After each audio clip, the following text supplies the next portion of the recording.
Hello dear students, welcome to Magnet Brains. मैं संचिता जैन आप सभी की सोशल साइंस एजुकेटर आज के सेशन में लेके आई हूं आप सभी के लिए क्लास 10th की सामाजिक विज्ञान में राजनीति विज्ञान के चैप्टर नंबर 1 सत्ता की साझेदारी का कंप्लीट चैप्टर रिवीजन। जी हाँ, आज एक सिंगल शॉट में यानी कि वन शॉट में पूरे चैप्टर का आपको रिवीजन कराया जाएगा। इसके पहले हम ये चैप्टर कई सारे पार्ट्स में पूरा कंप्लीट कर चुके हैं। क्या क्या कंप्लीट कर चुके हैं? चैप्टर को 4 से 5 पार्ट में पढ़ा है। जितना भी कंटेंट आपका एनसीईआरटी में दिया है सारे टॉपिक को अपन कवर कर चुके हैं। उसके बाद चैप्टर खत्म होने के बाद NCERT solutions, multiple choice question, 30 multiple choice question खत्म करे हैं और उसके बाद 20 मोस्ट इंपॉर्टेंट क्वेश्चन अति लघुत्तरी, लघुत्तरी और दीर्घोत्तरी के फॉर्म में हमने कवर करे हैं। अगर अभी तक बाकी के सारे लेक्चर आपने नहीं देखे हैं तो फटाफट से जाइए और सारे लेक्चर्स को देख लीजिए और उन लेक्चर को कंप्लीट करने के बाद बारी आती है किस चीज की? कंप्लीट चैप्टर रिवीजन की, यानी कि एक बार फिर से पूरे चैप्टर का सिंगल शॉट में एक ही वीडियो में आपको कंप्लीट रिवीजन कराया जाएगा। तो शुरू करने से पहले आप सभी से रिक्वेस्ट है कि जल्दी से जल्दी और ज्यादा से ज्यादा आज के सेशन को आप सभी लाइक कर दें, शेयर कर दें और अगर अभी तक चैनल को सब्सक्राइब नहीं किया है तो तेजी से चैनल को सब्सक्राइब भी कर दें, क्योंकि मैग्नेट ब्रेन्स प्रोवाइड कराता है आपको क्लास 6 से लेके क्लास 12 तक के सारे courses free of cost high quality education के साथ। जी हाँ, हम आपके लिए कई सारे top courses Hindi medium, English medium दोनों में प्रोवाइड कराते हैं, जैसे कि CBSE board, MP board, UP board, Bihar board, Delhi board, Rajasthan board के सिलेबस को कंप्लीट कराया जाता है। साथ ही साथ उन सारे स्टेट बोर्ड के सिलेबस को कंप्लीट कराया जाता है जहां पर एनसीईआरटी का पैटर्न फॉलो किया जाता है, क्योंकि हम पढ़ाते हैं आपको एनसीईआरटी से। अगर आपको ई बुक्स और ई नोट्स की भी आवश्यकता है, वीडियो के डिस्क्रिप्शन में आपको एक लिंक दी है, वहां से आप ई बुक्स और ई नोट्स अवेल कर सकते हैं और सारी चीजें फुल्ली ऑर्गेनाइज कंप्लीट कोर्स के साथ आपको स्टेप बाय स्टेप प्रोवाइड कराई जा रही हैं। ऑलराइट, सारी बातें आ गई समझ में? तो चलिए इतनी सारी अच्छी बातों के साथ और आपके लाइक शेयर के साथ शुरू करते हैं आज का ये सेशन, सत्ता की साझेदारी polity chapter number 1 class 10th का कंप्लीट चैप्टर रिवीजन। चलिए देखें, पाठ परिचय देख लेते हैं। इस चैप्टर का परिचय क्या है, इंट्रोडक्शन क्या है, यानी कि इस चैप्टर में पढ़ना क्या क्या है, सत्ता की साझेदारी में कौन कौन सी बातें आती हैं। तो सबसे पहले ये समझ लिया जाए कि आखिर ये सत्ता की साझेदारी होती क्या है। सत्ता की साझेदारी यानी कि पावर शेयरिंग है क्या? आखिर ये पावर शेयरिंग किस चीज में सत्ता की साझेदारी की बात है? भाई राजनीति विज्ञान का चैप्टर है तो राजनीति में सत्ता की साझेदारी की बात होगी, यानी कि हमारे देश की जो सरकार बनती है उसमें हर एक समूह, चाहे वो धार्मिक समूह हो, चाहे वो भाषा आधारित समूह हो, चाहे वो जाति आधारित समूह हो, हर एक समूह की, हर एक ग्रुप की बराबरी से भागीदारी होना चाहिए। उसे ही क्या कहा जाता है? सत्ता की साझेदारी कहा जाता है। ऑलराइट, अब सत्ता की साझेदारी से फायदा क्या होगा? अगर सत्ता की साझेदारी है तो सभी का समान रिप्रेजेंटेशन होगा, इक्वल रिप्रेजेंटेशन होगा, यानी कि समान प्रतिनिधित्व होगा। कहां? सरकार में और कहां? अब सभी वर्ग के लोगों का प्रतिनिधित्व करने के लिए हमारी सरकार में एक एक व्यक्ति बैठा होगा, सभी का उद्धार होगा, सभी का कल्याण होगा, सबका साथ सबका विकास होगा। क्लियर हो रही है बात? चलिए, तो ये बात हो गई सत्ता की साझेदारी की। अब इस चैप्टर में हमें सत्ता की साझेदारी को समझना कैसे है ये बात आती है। तो सत्ता की साझेदारी को समझने के लिए हम समझेंगे क्या क्या? बेल्जियम और श्रीलंका। क्या है भाई ये बेल्जियम और श्रीलंका?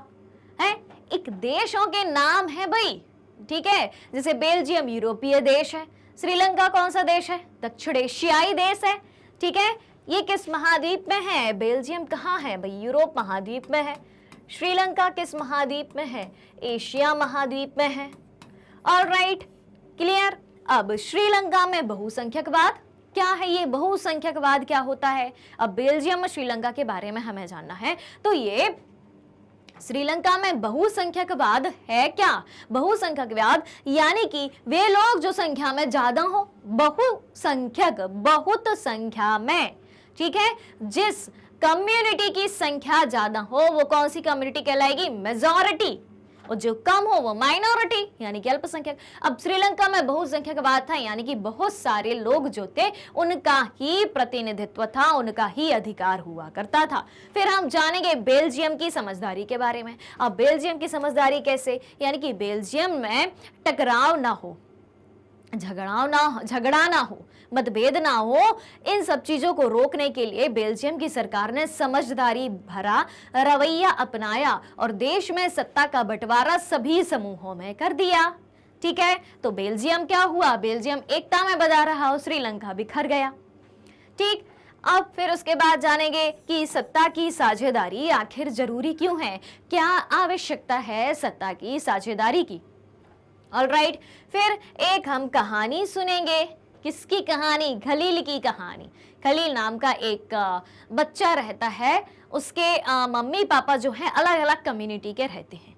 अब उसकी उलझन कैसे होती है वो पूरी आपको कहानी में बताई जाएगी, यहीं पर कहानी नहीं सुनाई जाएगी। ठीक है, फिर सत्ता की साझेदारी के रूप क्या क्या हो सकते हैं, सत्ता की साझेदारी किन रूपों में हो सकती है, सत्ता का बंटवारा किन किन रूपों में हो सकता है, वो सारी चीजें आपको बताई जाएंगी। ऑलराइट, तो ये बात हुई इस चैप्टर के परिचय की। क्लियर है बात, ये सारी चीजें हमें इस चैप्टर में जाननी है। ठीक है, तो शुरू किया जाए। चलिए, तो जल्दी से एक बार फिर से लाइक शेयर कर दीजिए। चैनल को सब्सक्राइब नहीं किया है तो फटाफट से सब्सक्राइब भी कर दीजिए, क्योंकि एक भी रुपए नहीं लगना है किसी भी काम का, सिर्फ आपको पढ़ने का समय देना है। बाकी जिम्मेदारी किसकी, बाकी हमारी। बस चलें फिर। चलिए, तो बेल्जियम और श्रीलंका के बारे में हम बात कर रहे थे, तो सबसे पहले हम जान लेते हैं बेल्जियम के समाज की जातीय बनावट के बारे में कि बेल्जियम कैसा था। ठीक है, बेल्जियम कैसा है, तो बेल्जियम का यहाँ पर आपको एक नक्शा दिखाई दे रहा है साइड में, और यहाँ पर एक लाइन लिखी है कि बेल्जियम यूरोप का एक छोटा सा देश है। ठीक है, चलिए, तो बेल्जियम के नक्शे को आप ध्यान से देखें, पीले रंग की तरफ बढ़ें। यहाँ पर देखें, ये जो है पीला रंग है, किसको दिखा रहा है, फ्लेमिश क्षेत्र को दिखा रहा है, जहां पर डच भाषा को बोलने वाले लोग रहते हैं। किस क्षेत्र को, फ्लेमिश क्षेत्र को दिखा रहा है, जहां किस भाषा को बोलने वाले लोग रहते हैं, डच भाषा को बोलने वाले लोग रहते हैं। फिर उसके बाद ये है वैलोन क्षेत्र बेल्जियम का, जहां पर फ्रेंच भाषा को बोलने वाले लोग रहते हैं। ये लाल रंग में आप देखें, ये है वैलोन क्षेत्र है। कौन सा क्षेत्र है, वैलोन क्षेत्र है, जहां पर फ्रेंच भाषा को बोलने वाले लोग रहते हैं। फिर क्या बचा, ये ऑरेंज कलर में आपको क्या दिखाई दे रहा है, ये है बेल्जियम की राजधानी ब्रुसेल्स। ठीक है, ये क्या है, बेल्जियम की राजधानी है। ये क्या हो गई, ये हो गई बेल्जियम की राजधानी। क्लियर, अब क्या बचा, अब एक और चीज बची है, उसको भी जान लेते हैं। तो ये जो क्षेत्र आपको दिखाई दे रहा है कुछ इस तरीके का, ये क्षेत्र देखें, यानी कि ऐसे लाल रंग के ऊपर नीली रेखाओं वाला क्षेत्र जो है, लाल रंग के ऊपर नीली रेखाओं वाला जो क्षेत्र है, ये वाला क्षेत्र है, ये क्या है, यहाँ के लोग जर्मन भाषा को बोलते हैं। ठीक है, कौन सी भाषा बोलते हैं, जर्मन भाषा। तो जर्मन भाषी लोग यहाँ पर रहते हैं। ये हो गया बेल्जियम का मैप। अब हमें बताया गया है कि बेल्जियम जो है यूरोप का एक छोटा सा देश है, जिसकी आबादी की बात कही गई है। तो उसकी आबादी कितनी बताई गई है, उसकी आबादी हरियाणा से भी आधी बताई गई है। कितनी, हरियाणा से भी आधी उसकी आबादी बताई गई है, परंतु इसके समाज की बनावट जो है बहुत ही जटिल है। किसका, बेल्जियम का समाज जो है बहुत ही जटिल है। आबादी भारतीय राज्य हरियाणा से भी कम है। ठीक है, यानी कि एक ऐसा राज्य एक ऐसा देश जिसकी जनसंख्या भारतीय राज्य से भी कम है, स्टेट से भी कम है, लेकिन जातीय बनावट, समाज की बनावट जो है बहुत ही जटिल है, भले ही छोटा सा देश हो। ठीक है, फिर इसमें रहने वाले 59% लोग डच भाषा बोलते हैं। कितने प्रतिशत लोग, 59% लोग डच भाषा बोलते हैं। ठीक है, 40% लोग कौन सी भाषा बोलते हैं, फ्रेंच भाषा बोलते हैं। ये हो गए आपके 40%। ठीक है, ये हो गए आपके 40% लोग। और 1% कौन सी भाषा बोलते हैं, 1% है ये जर्मन भाषी क्षेत्र है। ठीक है, ये बात हो गई ओवरऑल बेल्जियम की। किसकी? ओवरऑल बेल्जियम की। फिर राजधानी ब्रुसेल्स की हम बात करें तो राजधानी ब्रुसेल्स में 80% आबादी फ्रेंच भाषा को बोलती है। किस भाषा को? राजधानी ब्रुसेल्स की बात करें तो 80% आबादी फ्रेंच भाषा बोलती है और 20% जो है डच भाषा को बोलते हैं। क्लियर हो गई बात? तो जो अल्पसंख्यक फ्रेंच भाषी लोग हैं, कहां पर? ओवरऑल बेल्जियम में। ओवरऑल बेल्जियम की बात करें तो 40% लोग फ्रेंच बोलते हैं, 59% लोग डच भाषा बोलते हैं। तो 40% लोग जो फ्रेंच बोलते हैं वो क्या है? अल्पसंख्यक हैं। ठीक है, अल्पसंख्यक कौन हुआ? कम कौन है? फ्रेंच भाषी हैं। ठीक है, तो तुलनात्मक रूप से ज्यादा समृद्ध और ताकतवर हैं। यानी कि बेल्जियम में हमें ये सिचुएशन देखने को मिलती है कि जो अल्पसंख्यक हैं, जो माइनॉरिटी कम्युनिटी में आते हैं, जिनकी संख्या कम है, वो ज्यादा समृद्ध हैं, शक्तिशाली हैं, संपन्न हैं। ठीक है, नहीं तो अधिकांश देशों में क्या देखा जाता है कि जो बहुसंख्यक है वो ज्यादा ताकतवर हैं, जैसे कि श्रीलंका में। लेकिन बेल्जियम में क्या है? बेल्जियम में जो अल्पसंख्यक हैं, फ्रेंच भाषा को बोलने वाले लोग हैं, वो ज्यादा ताकतवर हैं। क्लियर इतनी बात? तो ये हो गई बेल्जियम के समाज की जातीय बनावट। अब देखें श्रीलंका के समाज की जातीय बनावट। श्रीलंका में किस प्रकार की जातीय बनावट समाज में देखने को मिलती है? तो देखें, श्रीलंका एक द्वीपीय देश है। ये देखें कहाँ स्थित है श्रीलंका? एशियाई देश है, दक्षिण एशियाई देश है। कहाँ स्थित है भाई? भारत के दक्षिण में स्थित है। ये है भारत और यहाँ पर ये देखें तो छोटा सा द्वीपीय देश, ये हमें श्रीलंका कुछ इस तरीके से दिखाई देता है। Alright, clear? तो श्रीलंका क्या है? श्रीलंका एक द्वीपीय देश है। कैसा देश है? द्वीपीय देश है जो भारत के दक्षिण तट से कुछ किलोमीटर की दूरी पर स्थित है। ठीक है, कितने? कुछ किलोमीटर की दूरी पर स्थित है भारत से, बहुत ही कम दूरी है। ठीक है, तमिलनाडु के दक्षिण में स्थित है। और इसकी आबादी की बात करें, पहले हमने बेल्जियम की बात करी थी, अब श्रीलंका के समाज की बात करेंगे हम, जाति बनावट की।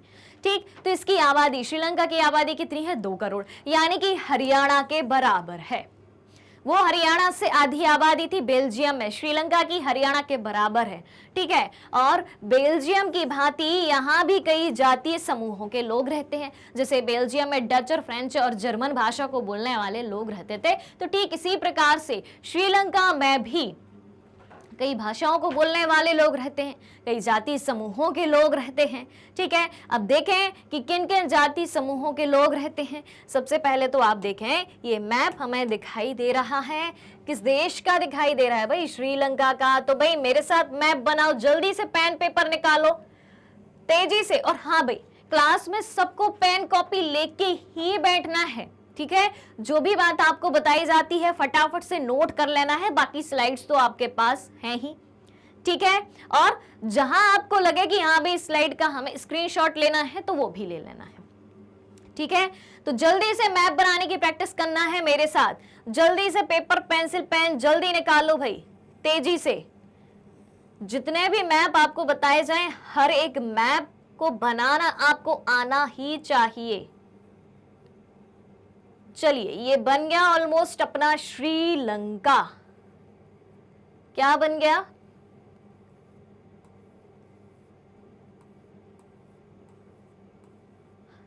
चलिए, ऑलमोस्ट ये बन गया श्रीलंका। ठीक है, अब देखो, देश की आबादी का 74% भाग कौन है? सिंहली है। ठीक है, 74% भाग, ये देखें सिंहली, ये क्या है? 74%। यहाँ कौन रहते हैं? सिंहली भाषा को बोलने वाले लोग। 18% कौन सी भाषा? तमिल भाषा, 18%। ये देखें भाई, तमिल भाषा, ये देखें, ये जो है 18% तमिल भाषा। और उसमें भी 2 प्रकार के तमिल लोग रहते हैं, एक श्रीलंकाई तमिल और बीच में ये ब्राउन कलर में आपको दिखाई देंगे भारतवंशी तमिल। ठीक है, ये हो गए आपके श्रीलंकाई तमिल और ये कौन से तमिल हो गए? ये भारतवंशी तमिल, जो भारत के हैं, तमिल भाषा को बोलते हैं, वो कुछ इस तरीके से इन क्षेत्रों में निवास करते हैं। ठीक, इन क्षेत्रों में ये कौन है? ये हैं भारतवंशी तमिल, इनको भी लिख लेते हैं, ये हैं आपके भारतवंशी तमिल। All right, clear. और तो ये 74% सिंहली, 18% तमिल, और कुछ जो है ईसाई और मुस्लिमों का भी हिस्सा हमें यहाँ पर दिखाई देता है। किन किन का? ईसाई और मुस्लिमों का। ये देखें भाई, मुसलमानों का क्षेत्रफल देखें, यानी कि कहाँ रहते हैं मुस्लिम संप्रदाय के लोग, इन क्षेत्रों में जो है मुस्लिम संप्रदाय के लोग रहते हैं। क्लियर हो गई बात? क्लियर हो गई। तो जाति बनावट जान ली, 74% सिंहली, 18% तमिल, तमिल में भी भारतवंशी तमिल, श्रीलंकाई तमिल और ईसाई और मुस्लिम समुदाय रहते हैं। All right, clear. चलिए अब देखें भाई, मैप तो नहीं मिटाएंगे अपन, ठीक है। चलिए ये हो गया क्लियर, और अब बढ़ते हैं हम आगे। देखें, अब श्रीलंका में हम टकराव की बात करते हैं। एक चीज छूटी थी भैया अपनी, कौन सी चीज छूटी थी? एक चीज ये छूटी थी, जो एक अलग हिस्सा किसका है? तमिल बोलने वालों का। चलिए अब परफेक्ट है, ठीक है। तो श्रीलंका में अब हम टकराव की बात करें तो देखें, देश के पूर्वी भागों में तमिल लोग अधिक हैं। ये है उत्तरी भाग, ये है पूर्वी भाग। तो इस भाग में कौन है? तमिल है, ठीक है। और जबकि देश के बाकी हिस्सों में सिंहली लोग बहुसंख्या में हैं, ठीक है। देश का जो बाकी का भाग है, यहाँ का भाग हम देखें तो यहाँ कौन है? 74% है, सिंहली है, बहुसंख्यक है, ठीक है। फिर यदि श्रीलंका में लोग चाहते तो वे भी बेल्जियम की भांति अपने जातीय मसले का कोई उचित हल निकाल सकते थे, ठीक है। क्या बात कही गई है कि श्रीलंका में अगर लोग चाहते तो वे भी बेल्जियम की भांति अपने जातीय मसले का कोई हल निकाल सकते थे, जैसे बेल्जियम के लोगों ने निकाला था। कैसे निकाला था? सत्ता का बंटवारा सभी वर्गों में कर दिया था, ठीक है। लेकिन श्रीलंका के सरकार ने क्या किया? बहुसंख्यक समुदाय, जो मेजॉरिटी कम्युनिटी थी, ठीक है, अर्थात सिंहलियों ने अपने बहुसंख्यकवाद को दूसरों पर थोपने का प्रयत्न किया, जिससे क्या हुआ? जिससे वहां पर गृह युद्ध शुरू हो गया और आज तक थमने का नाम नहीं ले रहा है। क्लियर यहां तक की बात? तो यहाँ के जो बहुसंख्यक समुदाय के लोग हैं, अर्थात जो सिंहली हैं, उन्होंने अपने बहुसंख्यकवाद को दूसरों पर थोपने का प्रयास किया। किन पर? जो अल्पसंख्यक थे, तमिल थे, जिसके कारण क्या हुआ? गृह युद्ध हुआ। गृह युद्ध क्या होता है? यानी कि जब किसी देश के अंदर उसी देश के लोग आपस में लड़ने झगड़ने लगते हैं, टकराव उत्पन्न होता है, तो उसे कहा जाता है गृह युद्ध। All right, clear.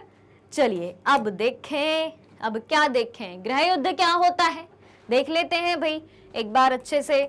तो किसी मुल्क में, मुल्क का मतलब होता है भाई देश, तो किसी देश में सरकार विरोधी समूहों की हिंसक लड़ाई, सरकार विरोधी समूह यानी कि कुछ ऐसे समूह जो सरकार का विरोध करते हो, उनकी लड़ाई ऐसा रूप ले ले कि युद्ध जैसा लगने लगे, तो उसे क्या कहेंगे? गृह युद्ध। उसी देश में युद्ध होगा तो उसे कहा जाएगा गृह युद्ध। जब किसी दूसरे देश से युद्ध होगा तो भले अपन अंतरराष्ट्रीय लेवल का युद्ध कह सकते हैं, ठीक है। चलिए, तो अब गृह युद्ध तो समझ लिया। अब श्रीलंका में बहुसंख्यकवाद, इसका क्या मतलब है? तो इसको भी देख लेते हैं। श्रीलंका में बहुसंख्यकवाद क्या है? तो देखो, यह मान्यता कि अगर कोई समुदाय बहुसंख्यक है, एक ऐसी मान्यता कि अगर कोई समुदाय बहुसंख्यक है यानी कि संख्या में ज्यादा है, तो वह अपने मनचाहे ढंग से देश का शासन कर सकता है और इसके लिए वह अल्पसंख्यक समुदाय की जरूरत या इच्छाओं की अवहेलना भी कर सकता है। यानी कि सीधी सी बात है, कोई समुदाय है जिसकी संख्या ज्यादा है और वो अपने से कम संख्या वाले लोगों को दबाए, उन पर अपना अधिकार जमाए, ठीक है, और उसी को आगे तक कायम करे, और अल्पसंख्यक समुदाय को उनके कुछ अधिकार ना मिले, तो उसे क्या कहा जाएगा? बहुसंख्यकवाद कहा जाएगा। ऑल राइट, तो गृह युद्ध क्लियर, बहुसंख्यकवाद क्लियर। यही थी सबसे बड़ी समस्या श्रीलंका की। अब देखो, अब 1956 में श्रीलंका में एक कानून बनाया गया। उस कानून के दौरान क्या कदम उठाए गए उनको जानते हैं। देखते हैं क्या श्रीलंका ने जो कानून बनाया था, श्रीलंका की सरकार ने जो कानून बनाया था, उसने सही कदम उठाए थे क्या, सही कानून बने थे? चलिए देखें।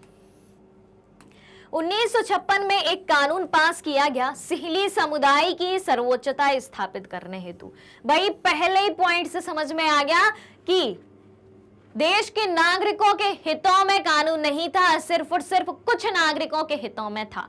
कौन से समुदाय? सिहली समुदाय, क्योंकि स्पष्ट लिखा है कि 1956 में एक कानून पास किया गया सिहली समुदाय की सर्वोच्चता स्थापित करने हेतु। ठीक है, कि सिहली समुदाय ही सब कुछ होगा, उसी की सरकार होगी। ठीक है, क्यों? क्योंकि वो संख्या में ज्यादा है। ठीक, फिर उस नए संविधान में, नए कानून में प्रावधान किया गया। प्रावधान का मतलब होता है प्रोविजन। ठीक है,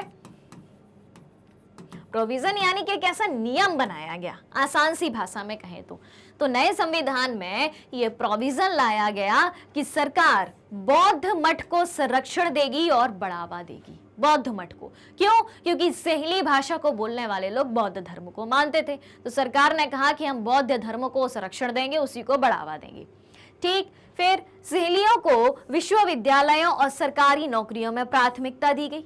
एक और लो भाई, एक और सौगात है आपके लिए कि जितने भी यूनिवर्सिटीज हैं या एजुकेशनल इंस्टीट्यूशंस हैं, शिक्षण संस्थाएं हैं, वहां पर आपको और सरकारी नौकरियों में भी आपको प्रायोरिटी दी जाएगी, प्राथमिकता दी जाएगी, आपको पहले बुलाया जाएगा। ठीक, फिर सिहली को एकमात्र राजभाषा घोषित कर दिया। पूरे श्रीलंका की एकमात्र राजभाषा कौन सी घोषित कर दी? सिहली घोषित कर दी, और जिससे तमिलों की अवहेलना हुई, यानी कि तमिल भाषा बोलने वाले लोगों की निंदा हुई। अवहेलना शब्द का अर्थ क्या होता है? निंदा।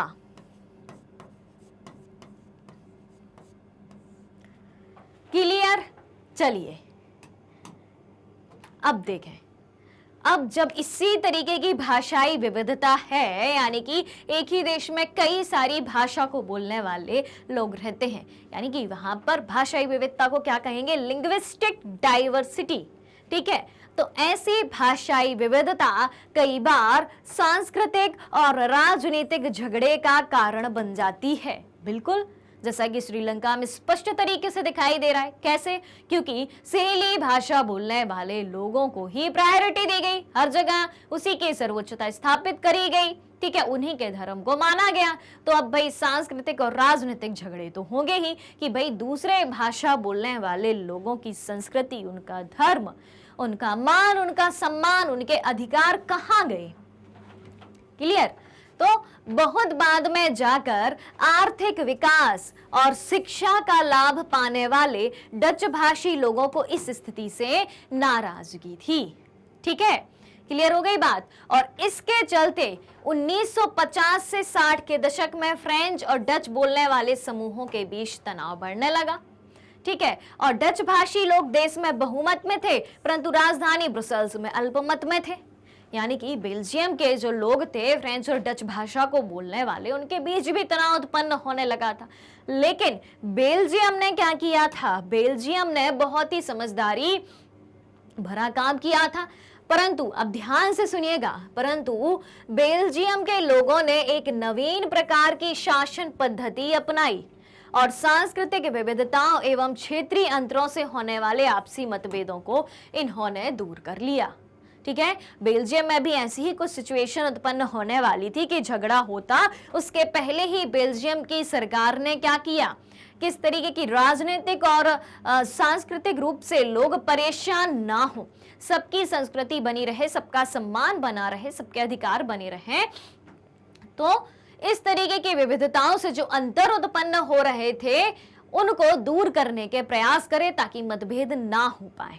ठीक है, तो बेल्जियम की सरकार ने क्या किया? 1970 से लेके 1993 तक, कब से कब तक? 1970 से लेके 1993 के बीच बेल्जियम ने अपने संविधान में 4 संशोधन करे, 4 अमेंडमेंट करे। क्यों करे?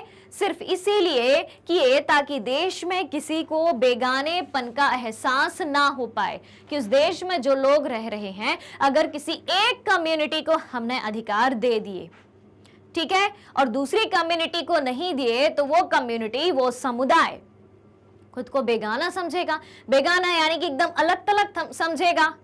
ठीक है, कि हमें तो एकदम अलग ही कर दिया, हम उसी देश में रह रहे हैं लेकिन हमारी कोई इज्जत ही नहीं है। ठीक है, तो बेगानेपन का एहसास ना हो एवं सभी मिलजुल कर रह सकें, सारा विश्व बेल्जियम की इस समझदारी की सराहना करता है। ऑलराइट, क्लियर यहां तक की बात कि बेल्जियम ने किस तरीके से समस्या का समाधान किया। उसने अपने कानून में संशोधन किया और 1970 से 1993 तक 4 बार संशोधन किया। कितने बार? 4 बार संशोधन किया, ताकि इस तरीके की आगे जो समस्या आएगी उससे बचा जा सके। उन्होंने ये कोशिश करी कि बेल्जियम में जितने भी लोग रह रहे हैं शांति से रहें, ठीक है, और हमारा बेल्जियम एकता में बंधा रहे। ऑलराइट, क्लियर हो गई बात। तो यहां से आपको स्पष्ट तरीके से यह समझ में आ गया होगा कि श्रीलंका और बेल्जियम के बीच जो समझदारी भरा काम था, मतलब श्रीलंका ने समझदारी नहीं अपनाई लेकिन बेल्जियम ने अपनाई, तो श्रीलंका और बेल्जियम के बीच अंतर क्या था, ठीक है, वो बात समझ में आई। चलिए अब चलते हैं आगे। अब देखें, बेल्जियम में टकराव को रोकने के लिए उठाए गए कदम। हमने क्या जाना था कि 1970 से 1993 तक बेल्जियम ने अपने कानून में 4 बार संशोधन किया था। ठीक है, तो क्या कदम उठाए गए थे, जानते हैं उसको भी। तो बेल्जियम में टकराव को रोकने के लिए उठाए गए कदम कुछ इस प्रकार से हैं। पहली बात क्या है? पहली बात है कि केंद्र सरकार में डच व फ्रेंच भाषी मंत्रियों की समान संख्या। बेल्जियम में 2 भाषाओं को बोलने वाले लोग थे, एक तो डच, एक फ्रेंच। ऑलराइट, तो डच भाषा और फ्रेंच भाषा दोनों को बोलने वाले मंत्रियों की समान संख्या उन्होंने बेल्जियम की केंद्र सरकार यानी कि किसमें, सेंट्रल गवर्नमेंट में रख दी। ऑलराइट, फिर केंद्र सरकार की अनेक शक्तियां देश के 2 इलाकों की क्षेत्रीय सरकार को दी गईं। उन्होंने 2 क्षेत्रीय सरकारों का निर्माण किया, डच भाषा को बोलने वाले लोगों की अलग, फ्रेंच भाषा को बोलने वाले लोगों की अलग, और उन क्षेत्रीय सरकार को अलग अलग शक्तियां बांट दी गई। आप लोग अपना अपना शासन देखो, आपके पास अपनी अपनी शक्तियां हैं। ठीक, फिर ब्रुसेल्स में अलग सरकार थी, ब्रुसेल्स की राजधानी बेल्जियम, ठीक है, और इसमें भी दोनों समुदायों को समान प्रतिनिधित्व दिया गया। समान प्रतिनिधित्व यानी कि इक्वल रिप्रेजेंटेशन दिया गया।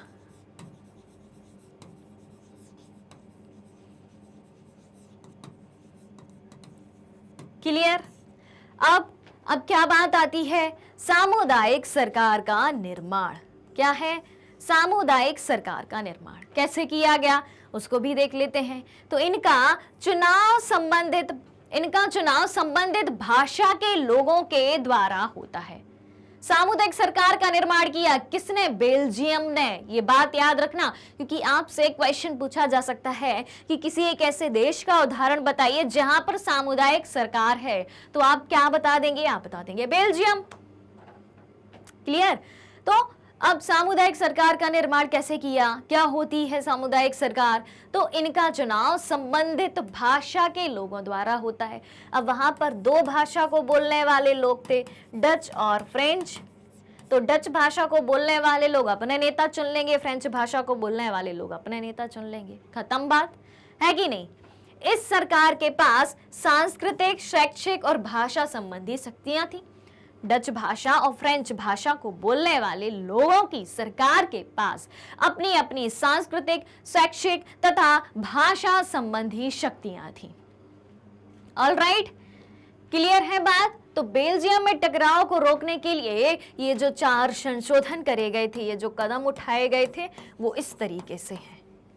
ऑलराइट, और ये बात भी आपको याद रखना है कि 1970 से लेके 1993 के बीच बेल्जियम ने 4 संशोधन करे थे।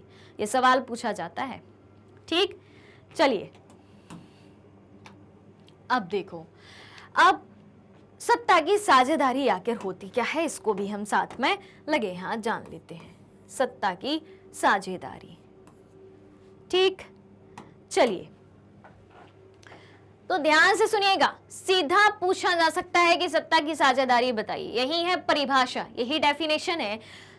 जब किसी शासन व्यवस्था में हर सामाजिक समूह, ठीक है, हर सामाजिक समूह और समुदाय की भागीदारी सरकार में होती है, तो इसे क्या कहा जाता है? तो इसे सत्ता की साझेदारी कहते हैं। क्या बात कही गई है कि जब किसी शासन व्यवस्था में हर सामाजिक समूह और समुदाय की भागीदारी सरकार में होती है तो इसे क्या कहते हैं, तो इसे सत्ता की साझेदारी कहते हैं। ऑलराइट, और लोकतंत्र का मूल मंत्र क्या है? लोकतंत्र का मूल मंत्र है सत्ता की साझेदारी। लोकतंत्र का मूल मंत्र क्या है? सत्ता की साझेदारी। अगर सत्ता की साझेदारी है तभी लोकतंत्र है, इसलिए हम लोकतंत्र के बराबर में सत्ता की साझेदारी को लिख सकते हैं।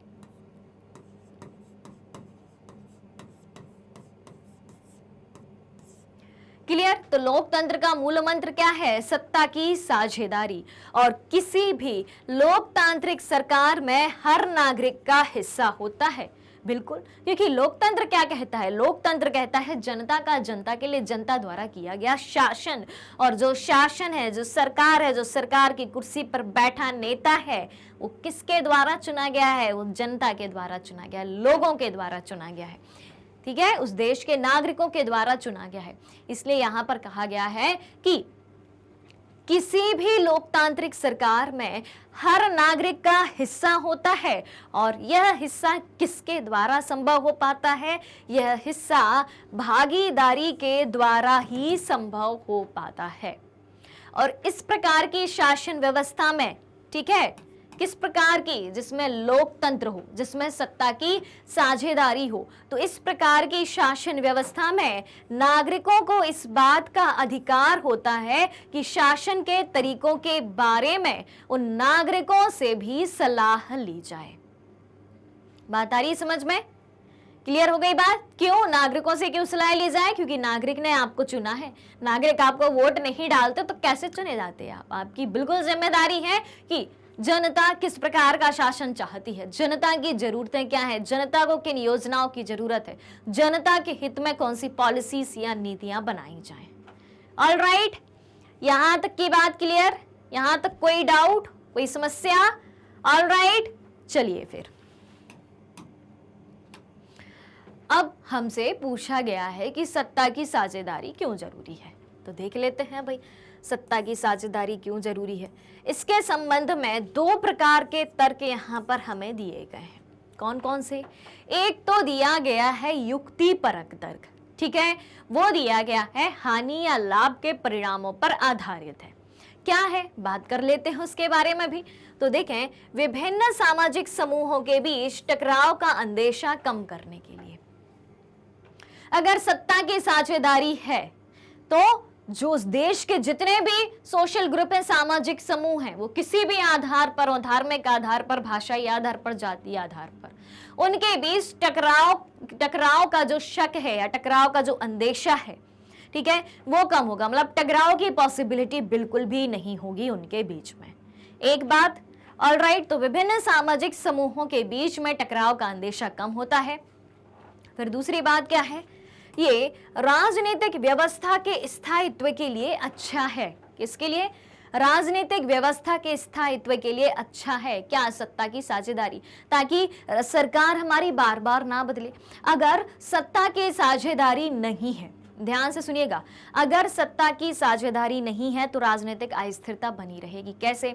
जैसे कि मान लो किसी एक समुदाय का ही, एक कम्युनिटी की ही भागीदारी हो सत्ता में, दूसरी कम्युनिटी को इग्नोर किया जाए तो वो दूसरी कम्युनिटी उस सत्ता का विरोध करेगी कि नहीं करेगी? बिल्कुल करेगी। ठीक है, अब विरोध करेगी तो सरकार खत्म होने लगेगी, सरकार गिरेगी कि नहीं गिरेगी? तो राजनीतिक अस्थिरता की स्थिति उत्पन्न होगी। ठीक है, यानी कि राजनीति, उस सरकार की राजनीति लंबे समय तक नहीं टिक पाएगी। लेकिन अगर सत्ता की साझेदारी है, सभी समुदायों में सत्ता का बंटवारा है, सबकी भागीदारी है, कोई विरोध नहीं करेगा, विरोध नहीं करेगी तो सरकार बनी रहेगी, सरकार बनी रहेगी तो उसकी राजनीति चलती रहेगी। क्लियर? चलिए फिर सत्ता की साझेदारी के संबंध में नैतिक तर्क क्या दिया है, इसको भी जान लेते हैं। तो नैतिकता या अंतर्भूत महत्व पर आधारित भी तर्क दिया गया है। क्या तर्क दिया गया है? बताया गया है कि सत्ता की साझेदारी लोकतंत्र की आत्मा है। क्या कहा गया है? सत्ता की साझेदारी लोकतंत्र की आत्मा है। बिल्कुल, अगर सत्ता में साझेदारी है, सभी लोगों की भागीदारी है, तभी लोकतंत्र है, स्पष्ट सी बात है। ठीक है, फिर अगली बात क्या कही है नैतिक तर्क में कि लोगों की भागीदारी आवश्यक है तथा लोग अपनी भागीदारी के माध्यम से शासन से जुड़े रहें। लोगों का अधिकार है कि लोगों से सलाह ली जाए कि शासन किस प्रकार का हो। क्लियर, ये नैतिक तर्क है कि जब लोगों ने आपको वोट दी है, लोगों ने आपको चुना है, तो लोगों को यह भी पता है कि उनको किस तरीके का शासन चाहिए, तो लोगों से सलाह ली जाए कि शासन किस प्रकार का होना चाहिए। क्यों? क्योंकि जनता के लिए कौन है? सरकार है, और सरकार किसके दम पर है? जनता के दम पर है। क्लियर? चलिए,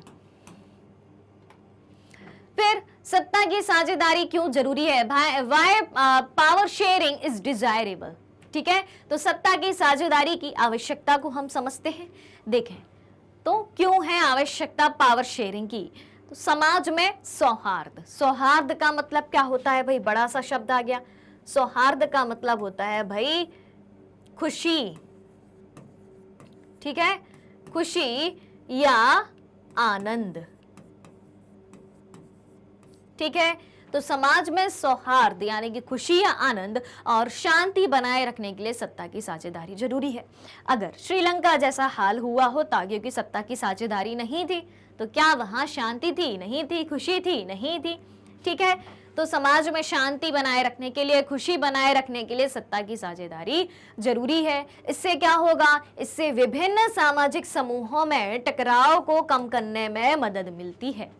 ठीक है, इससे क्या होगा कि जो भी उस देश में सामाजिक समूह रह रहे हैं, उनके बीच अगर टकराव उत्पन्न होता है तो उसको कम करने में मदद मिलती है। अगर सत्ता की साझेदारी है तो टकराव तो उत्पन्न होगा ही नहीं। अगर छोटा मोटा कोई मतभेद उत्पन्न होता है तो वो भी सॉल्व हो जाता है।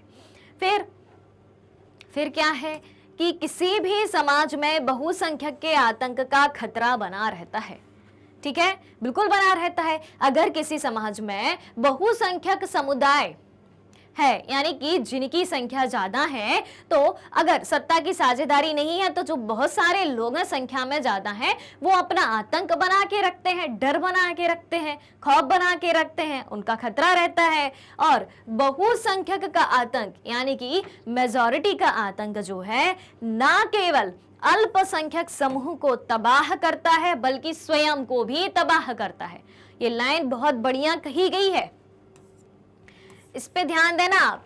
ठीक है, अल्पसंख्यक समूह को तो वो तबाह कर रहा है। कैसे? क्योंकि उसको दबा रहा है, उसका विरोध कर रहा है। अब जब आप एक समूह का विरोध करते जाएंगे और वो दबता जाएगा, वो परेशान हो रहा है, तो कभी ना कभी वो आपका भी विरोध करेगा और आपको भी तबाह कर देगा। यानी कि अल्पसंख्यक समूह फिर बहुसंख्यक समूह को भी तबाह कर सकता है। ठीक है, तो अगर किसी देश में सत्ता की साझेदारी नहीं है, ठीक है, समान रूप से विभाजन नहीं है सत्ता का, तो ओवरऑल उस पूरे देश को ही खतरा है। अपन ये नहीं कह सकते कि उसमें माइनॉरिटी को खतरा है कि मेजॉरिटी को। अंत में जाके पूरे देश को ही खतरा है, पूरे देश की एकता बर्बाद हो सकती है। ठीक, फिर क्या कहा गया है कि सत्ता की साझेदारी के माध्यम से बहुसंख्यक के आतंक से बचा जा सकता है। इसलिए इन सब कारणों के चलते हमें सत्ता की साझेदारी आवश्यक है। क्लियर? चलो भाई, अब देखें, लोगों की आवाज को ही लोकतांत्रिक सरकार की नींव बनाती है। लोगों की आवाज क्या बनाती है? लोकतांत्रिक सरकार की नींव बनाती है, क्योंकि सारे लोगों से मिलके लोगों की आवाज यानी कि लोगों की वोट, ठीक है, तो लोगों की आवाज से ही लोकतांत्रिक सरकार की नींव बनती है। इसीलिए यह कहा जा सकता है कि लोकतंत्र की आत्मा का सम्मान रखने के लिए सत्ता की साझेदारी जरूरी है। किस लिए जरूरी है सत्ता की साझेदारी? लोकतंत्र की आत्मा का सम्मान रखने के लिए सत्ता की साझेदारी जरूरी है। और सत्ता की साझेदारी के दो कारण होते हैं, एक तो है भाई समझदारी बड़ा कारण और एक है नैतिक कारण। अब क्या होते हैं भाई ये समझदारी भरे कारण और नैतिक कारण, इनको भी जान लेते हैं। तो देखें, सत्ता की साझेदारी का समझदारी भरा कारण है समाज में टकराव और बहुसंख्यक के आतंक को रोकना। अगर आप समझदारी भरा कारण अपना लेते हैं, जैसे कि किस देश ने अपनाया था? बेल्जियम ने। सत्ता का बंटवारा दोनों समुदायों में कर दिया। ठीक है, तो क्या हुआ? वहां टकराव रुक गया, बहुसंख्यक का आतंक रुक गया, या अल्पसंख्यक का, अगर किसी देश में अल्पसंख्यक है तो उनका भी आतंक हो सकता है। जैसे कि बेल्जियम में जो थे वहां अल्पसंख्यक समृद्ध थे, लेकिन श्रीलंका में बहुसंख्यक का बोलबाला था। ठीक है, तो इस तरीके के किसी भी आतंक को रोका जा सकता है। फिर अगली बात क्या है? नैतिक भरा कारण क्या है? ये तो हो गया समझदारी भरा कारण। अब नैतिक कारण क्या हो सकता है? तो इसका नैतिक कारण है कि लोकतंत्र की आत्मा अक्षुण्ण रहती है। अक्षुण्ण रहना मतलब बना रहना। अक्षुण्ण का मतलब होता है बना रहना, हमेशा बना रहना, कभी ना टूटना, या एकता बनी रहना। अक्षुण्ण रहना यानी कि एकता बनी रहना।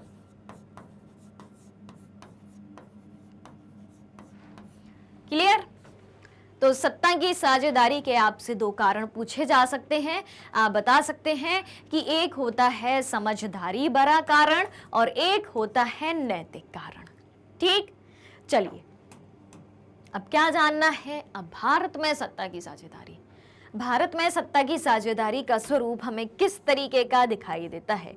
तो देखें, भारत में लोकतांत्रिक शासन व्यवस्था है, हम सभी जानते हैं। किस प्रकार की शासन व्यवस्था है भारत में? लोकतांत्रिक शासन व्यवस्था है।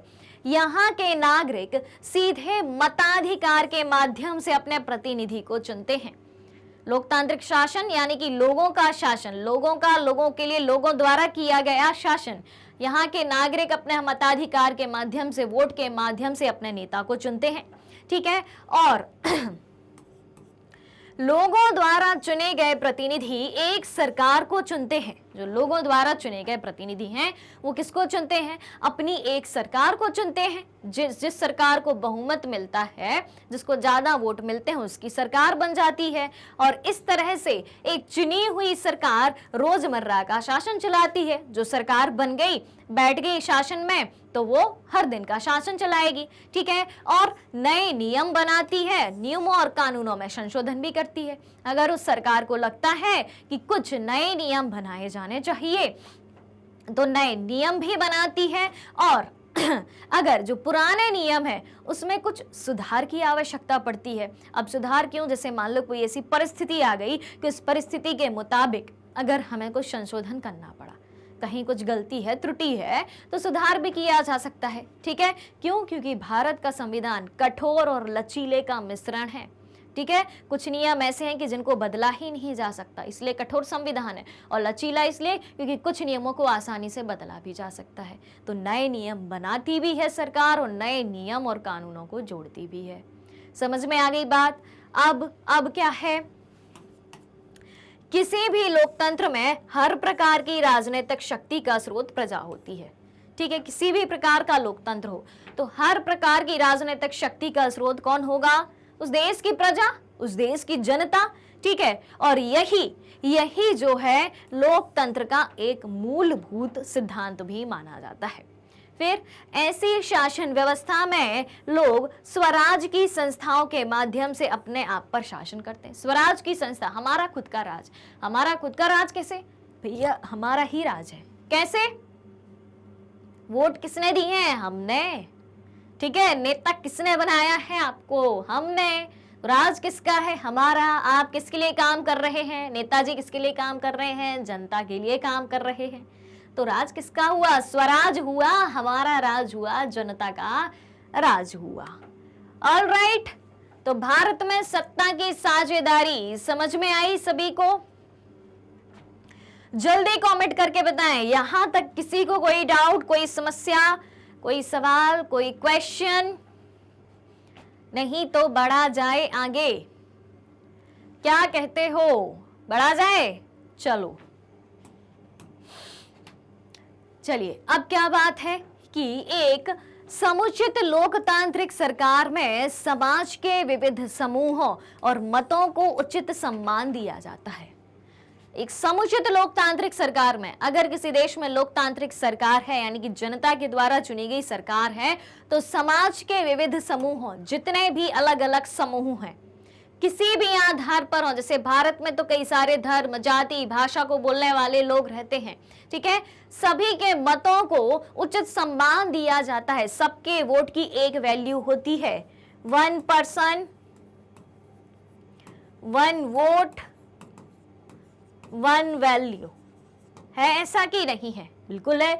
जो 18 वर्ष का व्यक्ति है, 18 वर्ष या उससे अधिक आयु का व्यक्ति, वोट डालने का अधिकार होता है। किस अधिकार के अंतर्गत? सार्वभौमिक वयस्क मताधिकार के अंतर्गत। ऑलराइट, फिर क्या है? जन नीतियों के निर्माण में हर नागरिक की आवाज सुनी जाती है। जन नीतियां, इस शब्द से स्पष्ट है, जन यानी कि लोग, जनता, उसी के लिए तो नीतियां बनाई जा रही हैं। जब उसी के लिए नीतियां बनाई जा रही हैं तो नीतियों के बनाने में, उन नीतियों के निर्माण में हर नागरिक की आवाज सुनी जाती है। हर एक नागरिक का बराबरी से ध्यान रखा जाता है। इसीलिए लोकतंत्र में यह जरूरी हो जाता है कि राजनीतिक सत्ता का बंटवारा अधिक से अधिक नागरिकों के बीच हो। क्या बात की गई है? राजनीतिक सत्ता का बंटवारा अधिक से अधिक नागरिकों के बीच हो, यानी कि उस देश में जितने भी समूह निवास करते हैं, ठीक है, सभी का समान रूप से प्रतिनिधित्व यानी कि इक्वल रिप्रेजेंटेशन देश की गवर्नमेंट में होना चाहिए। क्लियर? चलो भाई, अब देखो एक कहानी सुनाते हैं आपको। उस कहानी के माध्यम से सत्ता की साझेदारी, पावर शेयरिंग एकदम क्लियर हो जाएगी। तो ध्यान से सुनना, मात्र 5 मिनट की कहानी है, ज्यादा समय नहीं लगेगा, सिर्फ 5 मिनट की कहानी, और कहानी के माध्यम से पूरा खेल आपको समझ में आ जाएगा सत्ता की साझेदारी का। चलिए, तो खलील की उलझन। अब खलील कौन है भाई? खलील जो है एक बच्चा है, ठीक है। चलिए, तो विक्रम बेताल के बारे में सभी ने सुना है। विक्रम बेताल के बारे में तो सभी ने सुना है ना, उसकी कॉमिक्स आपने पढ़ी होंगी या कुछ आपने उसकी सीरीज देखी होगी, ठीक है। तो चलो, अगर नहीं सुना है तो सुन लो, 1 मिनट में विक्रम बेताल के बारे में भी सुन लो। तो विक्रम और बेताल जो है रात में यात्रा कर रहे थे अपनी मोटरसाइकिल से, ठीक है। तो विक्रम जो है रात की खामोशी में मोटरसाइकिल चला रहा था और बेताल जो है उसकी पीठ पर बैठा था, और हमेशा की तरह बेताल जो है विक्रम को कहानी सुना रहा था। क्या सोच के कि विक्रम को नींद ना आ जाए, क्योंकि हम रास्ते में बाइक से जा रहे हैं, अगर विक्रम की नींद लग गई तो एक्सीडेंट हो जाएगा। इसको कहानी सुनाते हैं, बातों में उलझा के रखते हैं तो इसकी नींद नहीं लगेगी, ठीक है। क्लियर हो गई बात? चलिए, तो उसने कहानी सुनाना शुरू कर दिया। अब कहानी क्या सुनाई विक्रम को, बेताल ने क्या कहानी सुनाई वो सुनते हैं, ठीक है। क्लियर? सुनो। तो कहां पर? बेरूत शहर में। बेरूत कहां है? बेरूत है लेबनान में, ठीक है। लेबनान एक देश है, उसकी राजधानी है बेरूत। तो बेरूत शहर में खलील नाम का एक आदमी रहता था, ठीक है। खलील नाम का एक आदमी रहता था और उसके माँ बाप जो हैं, मदर फादर जो हैं, मम्मी पापा जो हैं, अलग अलग समुदाय के थे, अलग अलग कम्युनिटी के थे।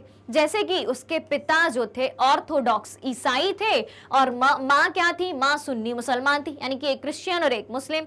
और आधुनिक शहर के लिए कोई नई बात नहीं थी कि दोनों अलग अलग कम्युनिटी के हैं, कोई दिक्कत नहीं, ठीक है। फिर लेबनान में अलग अलग समुदाय के लोग रहते थे और राजधानी बेरूत में भी बस जाते थे, ठीक है। और वे साथ रहते थे, यानी कि अलग अलग समुदाय के लोग साथ रहते थे, मेलजोल होता था। पर गृह युद्ध में वे एक दूसरे से लड़ते भी थे। क्यों? क्योंकि अलग अलग समुदाय के थे, उनको इक्वल रिप्रेजेंटेशन वहां की सत्ता में था नहीं, तो लड़ने लगते थे, ठीक है। गृह युद्ध भी हो जाता था। तो खलील के एक चाचा भी थे, मम्मी पापा के अलावा एक चाचा भी थे, तो वो इसी लड़ाई में, गृह युद्ध की लड़ाई में जो है मारे गए थे, ठीक है। अब देखो भाई, इतनी सारी कम्युनिटी के लोग अगर एक जगह रह रहे हैं और सत्ता में बराबरी नहीं है तो लड़ाई होगी ही। तो फिर जैसे ही गृह युद्ध समाप्त होता है, तो गृह युद्ध की समाप्ति के बाद लेबनान के सारे नेता साथ में बैठते हैं कि भाई ये युद्ध हुआ है, कुछ तो हमें समाधान निकालना पड़ेगा ताकि आगे जाके ऐसा युद्ध फिर से ना हो, ठीक है। तो उन्होंने क्या किया कि अलग अलग समुदायों के बीच या अलग अलग कम्युनिटी के बीच सत्ता के बंटवारे के नियम बनाए, ठीक है। अब कैसे नियम बनाए? उन्होंने क्या क्या तय किया कि देश का राष्ट्रपति मैरोनाइट पंथ का कोई कैथोलिक होगा, ठीक है। राष्ट्रपति कौन होगा? क्रिश्चियन संप्रदाय का एक मैरोनाइट पंथ है, उसका कोई कैथोलिक होगा। और सुन्नी मुसलमान प्रधानमंत्री बनेगा, यानी कि अलग अलग समुदाय के व्यक्ति को अलग अलग पोस्ट पे बिठाएंगे, सीधी बात, ठीक है, और उप प्रधानमंत्री का पद ऑर्थोडॉक्स ईसाई को दे दिया और संसद के अध्यक्ष किसको बना दिया, शिया मुसलमान के लिए तय हुआ। ठीक है, यानी कि अलग अलग कम्युनिटी के लोगों के बीच में सत्ता का बंटवारा कर दिया, समस्या खत्म। ठीक है, तो इस समझौते के अनुसार आगे से ईसाई फ्रांस से संरक्षण की मांग नहीं करेंगे।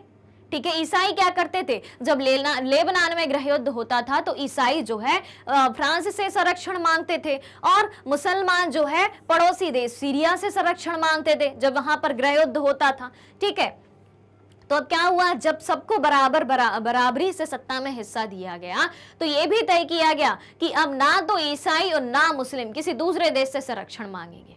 ठीक है, जब ईसाई और मुसलमानों के बीच यह समझौता हुआ तो क्या हुआ, तब दोनों की आबादी जो है लगभग बराबर थी। क्लियर, और बाद में मुसलमान स्पष्ट रूप से बहुमत में आ गए।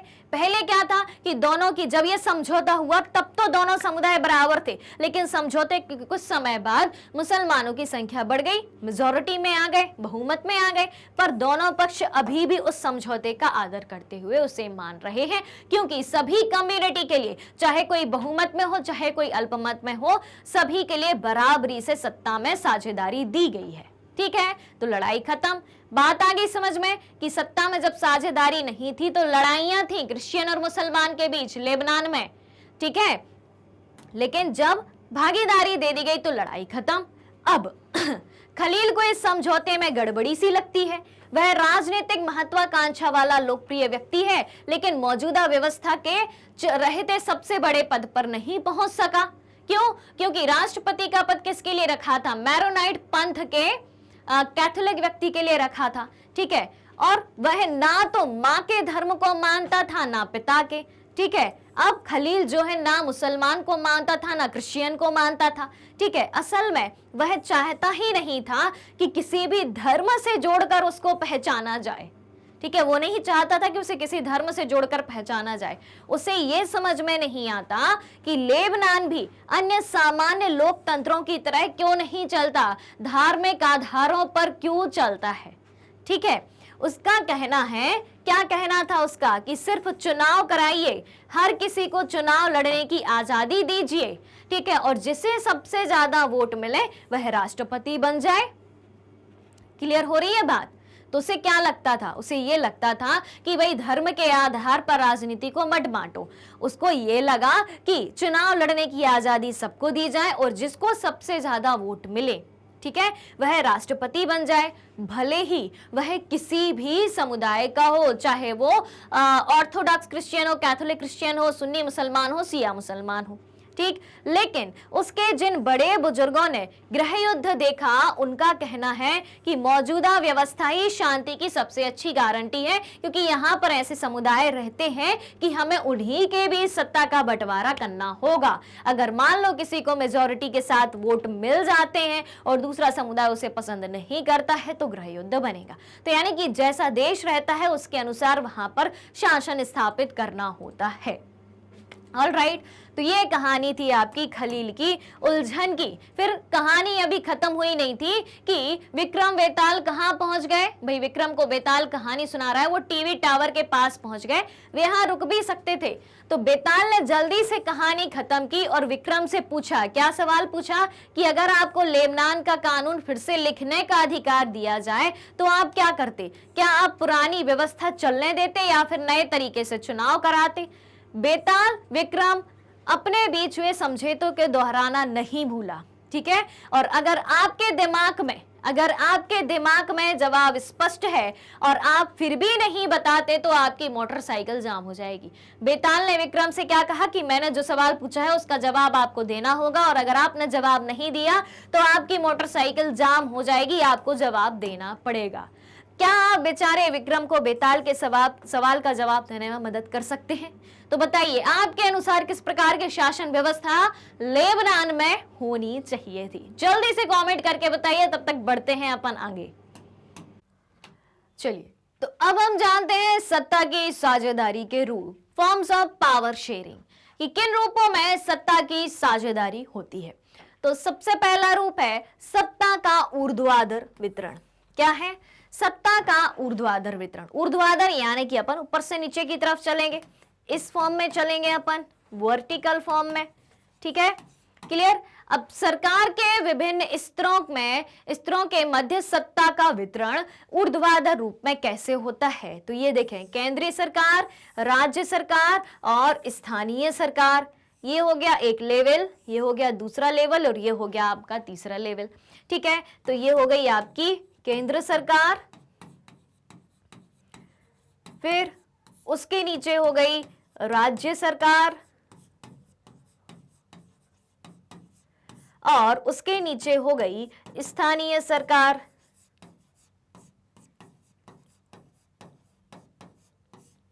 क्लियर।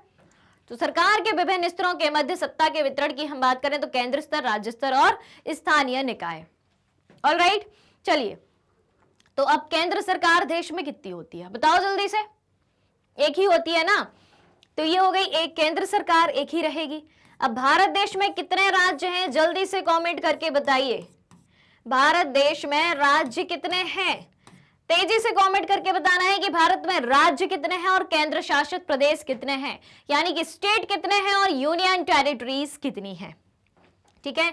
फिर उसके बाद जो है यहाँ पर क्या है, राज्य सरकार, यानी कि भारत में 28 राज्य 8 केंद्र शासित प्रदेश हैं, तो अलग अलग राज्यों की राज्य सरकारें रहेंगी और केंद्र शासित प्रदेशों की उनकी सरकारें रहेंगी, जिन पर किसका नियंत्रण रहेगा, केंद्र सरकार का नियंत्रण रहेगा। यह है दूसरे नंबर का लेवल, ठीक है। तो राज्य सरकार केंद्र सरकार के नीचे रहेगी। अब स्थानीय निकाय क्या होते हैं, लोकल बॉडीज क्या होती हैं भाई, जिला की सरकार अलग होगी, नगर की अलग होगी, गांव की अलग होगी, तो वो किनके अधीन काम करेंगी, राज्य सरकारों की, अलग अलग राज्य सरकारों के अधीन उस राज्य की स्थानीय सरकार, ठीक है, लोकल सेल्फ गवर्नेंस जिसे कहा जाता है, स्थानीय स्वशासी शासन या स्थानीय स्वशासन। क्लियर। चलिए, तो ये हो गया ऊर्ध्वाधर वितरण। फिर है सत्ता का क्षैतिज वितरण, दूसरा रूप। तो सरकार के विभिन्न अंगों के मध्य जब सत्ता का वितरण किया जाता है, कैसे कैसे कैसे किया जाता है, क्षैतिज रूप में, यानी कि एक ही स्तर पर, इसमें 3 स्तर नहीं रहेंगे, ठीक है। विधायिका है, कार्यपालिका है और न्यायपालिका है, ये हो गया।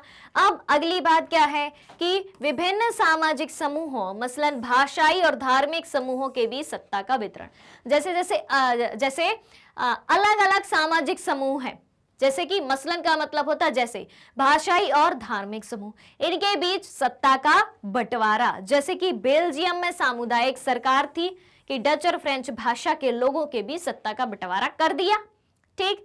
फिर अगली क्या हो सकती है, विभिन्न सामाजिक समूहों, दबाव समूहों एवं राजनीतिक दलों के बीच सत्ता का वितरण, ठीक। तो ये किसमें आ जाएगा, ये आ जाएगा अपना सत्ता के क्या बोलते, सत्ता के अलग अलग रूपों में, ठीक।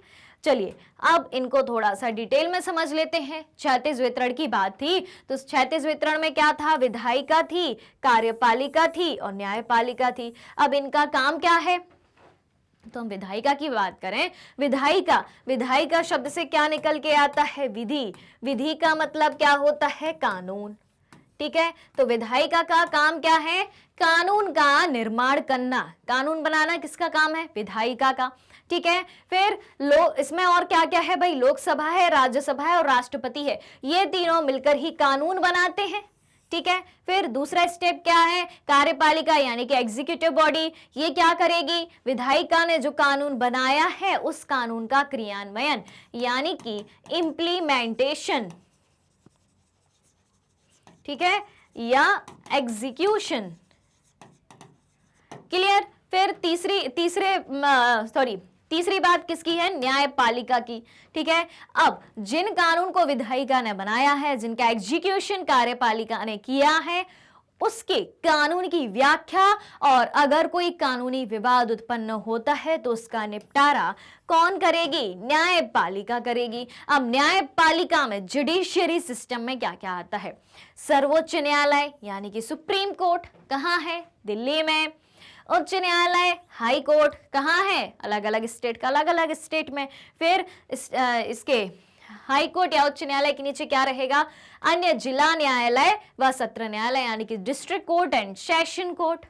ऑलराइट, तो ये बात हो गई क्षैतिज वितरण की। और ऊर्ध्वाधर वितरण में क्या था, केंद्र सरकार किसके लिए थी, देश के लिए, पूरे देश के लिए, राज्य या प्रांतीय सरकार राज्यों के लिए, और स्थानीय स्वशासन जैसे कि ग्राम पंचायत, ठीक है, ब्लॉक समिति, फिर उसके ऊपर जिला परिषद। ये हो गई ऊर्ध्वाधर वितरण की बात। फिर क्या है, सत्ता के ऊर्ध्वाधर वितरण और क्षैतिज वितरण में अंतर, ये सबसे इंपॉर्टेंट है भाई, सबसे इंपॉर्टेंट, रट लेना है इसको, कैसे भी करके समझ लेना है, ये क्वेश्चन पूछा ही जाएगा। ठीक है, तो फटाफट से अंतर भी कवर कर लेते हैं। सबसे पहले ऊर्ध्वाधर वितरण की बात है तो इसके अंतर्गत सरकार के विभिन्न स्तरों, केंद्र, राज्य, स्थानीय सरकार में सत्ता का बंटवारा होता है। ऊर्ध्वाधर ऊपर से नीचे चलते हैं, कुछ इस फॉर्म में चलते हैं। ठीक है, फिर क्षैतिज वितरण में क्या है, इसके अंतर्गत सरकार के विभिन्न अंगों जैसे कि विधायिका, कार्यपालिका और न्यायपालिका के बीच सत्ता का वितरण, यानी कि कुछ इस तरीके से चलते हैं। ठीक है, फिर इसमें क्या होता है ऊर्ध्वाधर में, इसमें उच्चतर तथा निम्नतर स्तर की सरकारें होती हैं, जैसे सबसे ऊपर केंद्र सरकार, फिर राज्य सरकार, फिर स्थानीय सरकार। और इसमें क्या होता है, सरकार के विभिन्न अंग एक ही स्तर पर रहकर अपनी शक्ति का प्रयोग करते हैं, ऊपर नीचे का स्तर नहीं होता, उच्च निम्न स्तर नहीं होता। ठीक है, एक ही स्तर होता है। ठीक, इसमें क्या है, ये उच्चतर स्तर, ये मध्यम स्तर, ये निम्न स्तर है। ठीक है, इसमें क्या है, एक ही स्तर पर काम करते हैं सब, ऊंचाई या निम्न स्तर का कोई काम ही नहीं है। फिर इसमें ऊर्ध्वाधर में क्या होता है, इसमें निम्नतर अंग उच्चतर अंग के अधीन काम करते हैं, बिल्कुल जैसे कि स्थानीय सरकार है राज्य सरकार के अधीन काम करेगी, राज्य सरकार है केंद्र सरकार के अधीन काम करेगी। लेकिन क्षैतिज वितरण में क्या होगा, क्षैतिज वितरण में प्रत्येक अंग एक दूसरे पर नियंत्रण रखता है। ठीक है, कोई किसी के अधीन नहीं रहेगा, लेकिन सभी जो है एक दूसरे पर नियंत्रण रखेंगे। क्लियर, कोई किसी के अधीन नहीं रहेगा, कोई किसी के अंडर में काम नहीं करेगा, बस एक दूसरे पर नियंत्रण यानी कि कंट्रोल रखने का काम करेंगे। तो ये बात हो गई आपके सत्ता के ऊर्ध्वाधर और क्षैतिज वितरण की। अब बताओ भाई साहब, कोई सवाल हो तो, यहां तक किसी को कोई समस्या, कोई डाउट, कोई सवाल, तेजी से बता देना है भाई। कोई भी छोटी मोटी समस्या हो जल्दी से कमेंट करके बता देना है, और अगर सब कुछ समझ में आ गया हो तो भाई वो भी लिख के बता दो, ताकि मुझे अच्छा लगे कि भाई मैंने समझाया, आपको सारी बातें समझ में आ गई। ठीक है, चला जाए फिर, चलिए। तो ये हो गया आपका आज का कंप्लीट चैप्टर रिवीजन फिनिश। चला जाए फिर, चलिए तो चलते हैं, और कंप्लीट चैप्टर रिवीजन के साथ ही आपको पूरा चैप्टर खत्म करवा दिया है अब आपके हवाले। जिम्मेदारी है अब आपकी पढ़ने की इसको। ठीक है, चैप्टर करा दिया, NCERT solution, multiple choice question, most important question और कंप्लीट चैप्टर रिवीजन, इस तरीके से पूरा फॉर्मेट मैंने आपको कंप्लीट करा दिया है। तो अगर आप हमारे डेली के लाइव लेसन और रिकॉर्डेड लेसन से जुड़ना चाहते हैं, सारी चीजें उपलब्ध है मैग्नेट ब्रेन्स के यूट्यूब चैनल, वेबसाइट और एप्लीकेशन पर। मैग्नेट ब्रेन्स इंडिया का number 1 100% free online education platform है। इसके अलावा अगर आप ई बुक्स और ई नोट्स भी चाहते हैं, उसकी लिंक भी वीडियो के डिस्क्रिप्शन बॉक्स में दी गई है, वहां से आप अवेल कर सकते हैं। हमारे पास आपके लिए कई सारे टॉप कोर्सेज हिंदी मीडियम और इंग्लिश मीडियम दोनों में उपलब्ध है। CBSE board, Delhi board, Bihar board, UP board, MP board, Rajasthan board के सिलेबस को कंप्लीट कराया जाता है। साथ ही साथ उन सारे स्टेट बोर्ड के सिलेबस को कंप्लीट कराया जाता है जहां पर एनसीईआरटी का पैटर्न फॉलो होता है, क्योंकि हम पढ़ाते हैं आपको एनसीईआरटी से कई सारे स्पेशल कोर्सेज जैसे कि वैदिक maths crash course, spoken English, एक ही सिंगल प्लेटफॉर्म पर हाई क्वालिटी एजुकेशन के साथ फुल्ली ऑर्गेनाइज कंप्लीट कोर्स के साथ एकदम फ्री में कंप्लीट कराए जाते हैं। जी हाँ, मैग्नेट ब्रेन्स यूट्यूब के अलावा अदर सोशल मीडिया प्लेटफॉर्म जैसे कि Facebook, Instagram, Twitter, Telegram, WhatsApp पर भी उपलब्ध है। आप हमें यहाँ भी फॉलो कर सकते हैं, यहाँ से भी सारी जानकारी प्राप्त कर सकते हैं। तो आज के सेशन को ज्यादा से ज्यादा लाइक शेयर करते हुए चैनल को सब्सक्राइब भी करना है। हमारे साथ बने रहिए, जुड़े रहिए, पढ़ते रहिए, खुश रहिए। Thank you so much.